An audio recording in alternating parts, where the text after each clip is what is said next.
আজকে জুমার দিন আমারে 2 রাকাত জুমার নামাজ পড়ার সুযোগ দে। ও নবীর উম্মতেরা, নবীর আশিকেরা, হুসাইনের আশিকেরা গো, এই 2 রাকাত নামাজ জুমার নামাজ ছাইরো না, আমার নবীর শাফায়াত নসিব হবে না।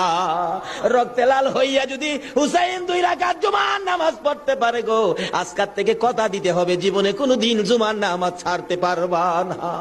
জুমার নামাজ আদায় করতে সময়টুকুন দিলে নামাজ শুরু করে দিলেন, রুকু সিজদার কাজ শেষ করে তাশাহুদে বসে সালাম ফিরানের আগ পর্যন্ত কাছাকাছি বসে বসে এই যদি সৈন্যরা নামাজের ভিতরে প্রত্যক্ষদর্শীরা বলেন এক একটা করে তীর মারে হুসাইনের গায়ে, ডান দিক দিয়ে যদি তীরটা মারতো বাম দিক দিয়ে বেরিয়ে যাইতো, সামনে দিয়া মারলে পিছন দিয়া বেরিয়ে যায়, এই কিসিমের তীর গো নামাজের ভিতরে বাহুতুরটা তীর লাগাইছে।